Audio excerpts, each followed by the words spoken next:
Монгол Улсын засгийн газрын шийдвэрээр Говьсөнбөр аймгаас улсын аварга малчнаар Сүмбэр сумын Твшогийн малчин, Лавг овогтой Эрдэнэ тогтох, Баянтал сумын Их уул багийн малчин, Дорч Балам овогтой Батболд, Монгол Улсын аварга сайлчнаар Сүмбэр сумын Уул зурвагийн малчин, Шир Озор овогтой Эрдэнэ сувнаар тодорлоо. Аймгийн гэр бүл хүүхэд залуучуудын хөгжлийн газраас хүүхэд хамгааллын явуулын үйлчилгээг Сүмбэр Шивээ говь Баянтал сумдын ерөнхий боловсролын сургууль цэцэлгүүдэд зохион байгуулж, эрсдэл нөхцөлд амьдарч байгаа хүүхдүүдийн эргэн хяналт дэмжлэг, сэтгэл зүйн зөвлөгөө үйлчилгээ, ахлах дунд ангийн хүүхдүүдэд үе тэнгийн дээрлэгэлт, дарамт шахалт, цахим зохистой хэрэглээ сургалт, сургууль цэцэлгийн багш албан хаагчдад багшийн ёс зүй, хүүхэд хамгааллын багийн чадахжуулах сургалтыг зохион байгууллаа. Монгол Улсын хүн амын нутагшил суурьшлийн хөгжлийн ерөнхий төслийн төлөвлөлтийн танилцуулах хилцүүлэг манай аймагт 2 дугаар сарын 7-ны өдөр зохион байгуулагдаж нийт 150 гаруй хүн оролцсон саналаа илэрхийллээ.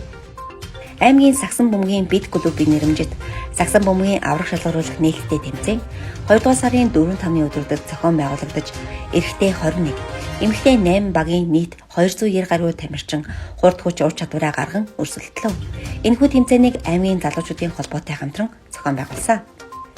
Говьсөнбөр аймгаас улсын хэмжээнд болох зөвлөлдөд шийдгийг зөвлөлдөх санал асуулгад санамсаргүй төврийн аргаар сонгогдсон 6 иргэнийг аймгийн засаг дарга Батсуур хүлээн авч уулзсан урилгыг гардуулан өглөө.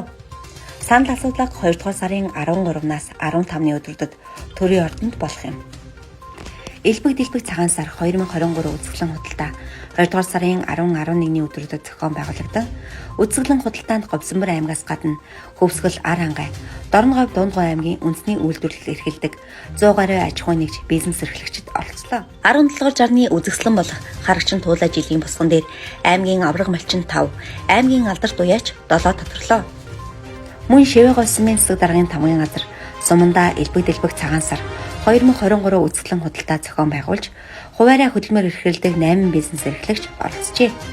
Та бүхэнд Говьсөнбөр аймагт энэ 7 хоног тав мэдээг хүргэлээ.